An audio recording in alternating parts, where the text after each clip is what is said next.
Welcome to Module 2B, Pyramids, Overall Performance, and Majority Grid. Before you begin, make sure that you have copies of the Pyramid Score Sheet, Judge Number 2, Pyramids Progression Sheet, Indicator Reference Guide, and Majority Grids. You will also need a calculator. You will be instructed later in the module to view a routine to score. You will need to complete the score sheet for Wantagh routine and bring it with you to training. You may download the score sheets from our website. The progression sheets for judges are on our website as well and pass protected. The password is scoring.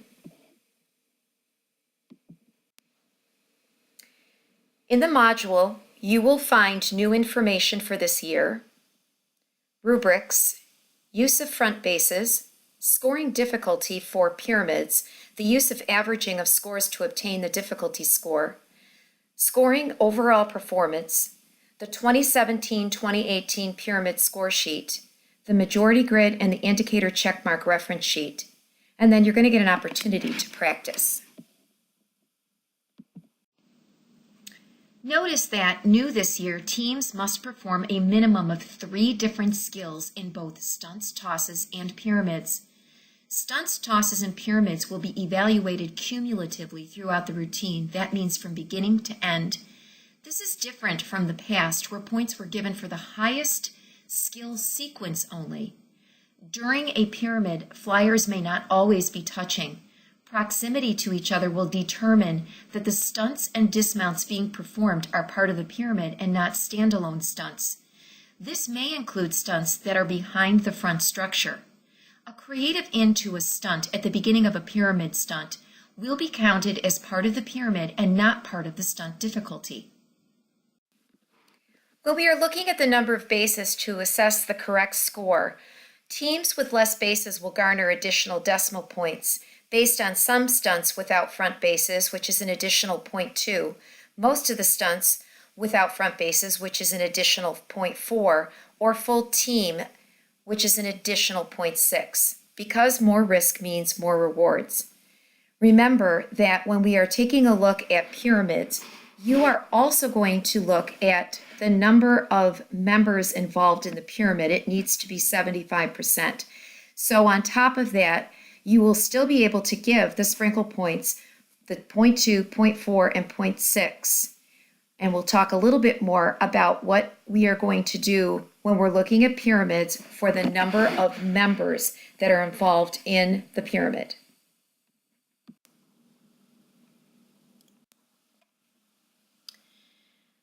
A new structure occurs after any transition.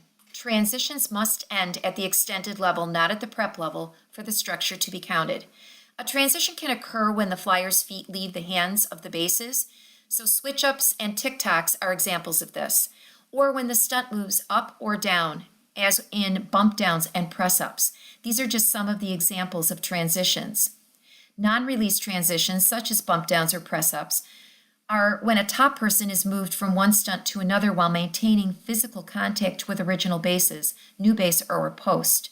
And release transitions or release pyramids transitions are when a top person changes from one stunt to another, including loading positions during a temporary loss of physical contact with his or her bases.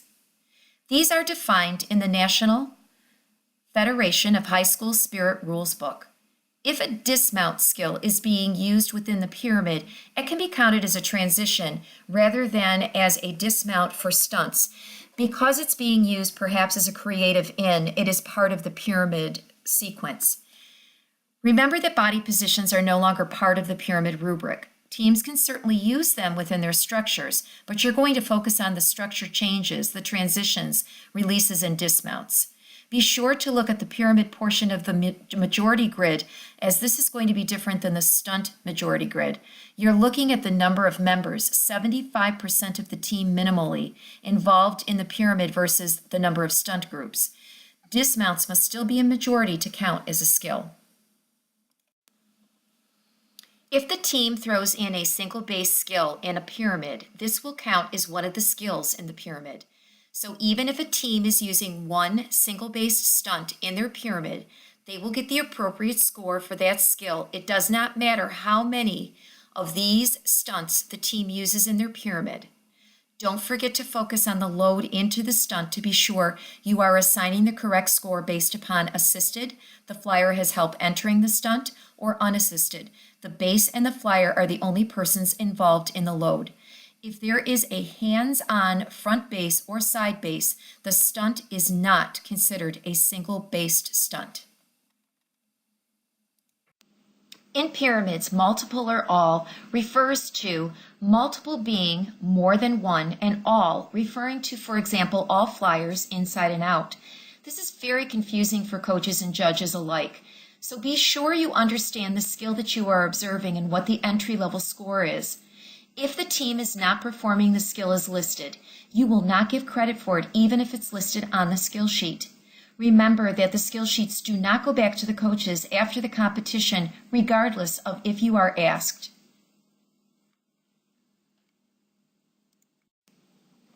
Let's look at an example for pyramids that a team would be performing 3 different skills throughout the routine. Now, when you are looking at this, you want to make sure that they are in majority and it is happening during one of the pyramid sequences. What is a little bit different this year is that you can look at anything that's being performed in a pyramid. And if there's a pyramid at the beginning and a pyramid later on, you're going to still take the highest scores from any of the pyramids in order to get your pyramid difficulty. They don't have to be necessarily in the same sequence, although they might be. So let's say in the routine they do two single leg structures within a pyramid, a ball up within a pyramid to an extended position, and double skill twisting dismount from a pyramid. Remember, the twist counts as one of the skills. You're going to average after the sprinkle points are added. For some of the skills without front bases, again, you're going to add that 0.2. For most of the stunts without front bases, a 0.4, and for all of the stunts without a front base, a 0.6. So if they had a 4.1 and you add a 0.6, that equals a 4.7. So that meant that all of their stunts that were within a pyramid did not have a front base.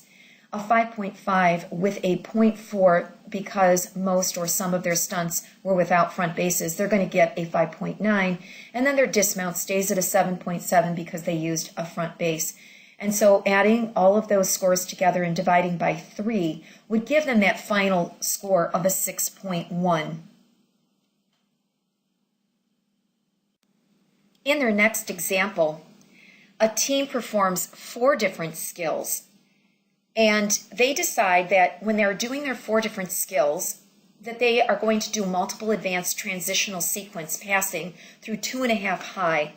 That's a 7.3. That means that they are doing, for example, one of those kick flips, and it goes above the heads of extended stunts around them, and that's why it would be considered 2.5 high. They might consider doing a handstand prep level at the shoulder to sponge to prep, which is an 8.3.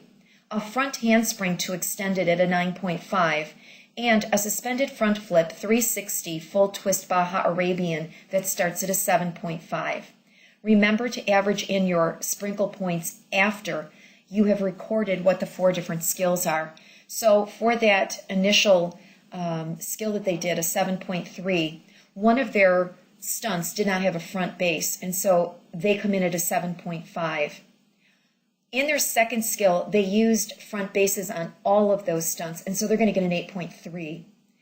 On that suspended front flip, they are keeping it at a 7.5, and when they did that front handspring to extended, it came in at a 9.5, and most were without front bases, so they got an additional 0.4. That gave them a 9.9. Now, you're going to choose the 3 highest skills to average. So this would leave either the 2.5 high transitional sequence or the dismount out of the average. So you're going to record one or the other of those on your score sheet because they both came out to be the same score. You're not going to add the 4 together. You're going to add the 3 highest skill level scores together. That final score is an 8.56666. It's a repeating decimal. So you're going to round it to an 8.6. You may add an additional 0.1 for the fact that they did 4 instead of 3. But other than that, feel comfortable if you want to just leave it at an 8.6. What if a team only does one or two skills? If a team only performs one or two skills, either because of a choreography error or because flyers fall during the sequences, taking the team out of majority, note that you will give the entry-level score for the skills performed and you will not give additional sprinkle points, as you would have had there been completion of the skills in majority. You're going to divide the number of sequences completed by 3. That will give you a difficulty score based on what they actually did and will prevent them from receiving a 0. They are still going to take a hit on their difficulty score, but at least get credit for something. This will still be evaluated on execution as they would be normally. So here's a couple of examples. Let's say they did something that scored them a 9.1 as an entry-level skill score and a 9.5. That equals an 18.6. You're then going to divide that by 3, and it's going to give them a 6.2. The team performed only 2 skills. They're still going to get a difficulty score, but it's going to be lower than if they did 3 skills. If they only were able to do 1 skill, that is a 9.5. For example, if that was the entry score, you're going to divide that score by 3, giving them a 3.2. That team performs only 1 skill, and so they're going to get a lower score. Sometimes that score, if it's a lower skill to begin with, is going to be a very low score, actually close to 0. But they're not going to get a 0 unless they absolutely do not perform any stunt, toss, or dismount skills or any pyramid skills. In the overall performance category, this should not be confused with the cheer. The overall performance should elicit a consistent, positive, and memorable experience throughout the entire routine. The indicators are confidence. This should not occur just during the building sequences. Do team members know the routine? Do they know where they are going? Are they confident in their building, tumbling, and movements? Enthusiasm. This is not just during the cheer portion of the routine. Does the team sell it from the beginning to the end? Eye contact. Teams need to maintain eye contact when they think no one is watching. Obviously, bases and tumblers are unable to maintain eye contact for safety when performing stunts and tumbling. Smile. This should remain consistent. Be aware that this may wane while bases are concentrating on lifting and tumblers are in the midst of their tumbling moves. Take this into consideration when you are judging. Dynamic performance. This should be the wow factor that keeps the crowd engaged throughout every aspect of the routine, not just during the cheer or during the dance. Do they close with the same level of energy that they began with? This routine will stick with the crowd. It will be memorable. Judge number 2 is the pyramids and overall performance judge. You are responsible only for pyramids and overall performance of the routine. You will still sit next to stunt judge number 1.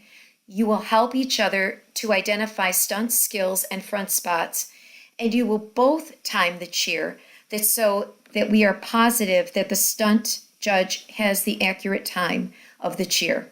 You will both be responsible to mark your own score sheets only. The majority grid for pyramids is different than the stunts majority grid. You are looking for 75% of team members being involved in the pyramid, up through 100% of the team being involved. So there's a couple of things that the team can do. They can choose to go 100% and use front spots, which means that they're not going to get any extra sprinkles for that, but then they are at 100%, so they're going to be the second score that's listed under the skill. Or they can be at 75% and not use front spots, perhaps having somebody tumble, for example. And they are going to get that first entry score that's on the skill sheet, on the progression sheet. So be very careful with what you're looking at. You're looking at for the number of members involved in the actual section of the pyramid. 75% or 100%. That's going to help you to determine if you're going to use the first score that's listed for a skill or the second score that's listed for a skill.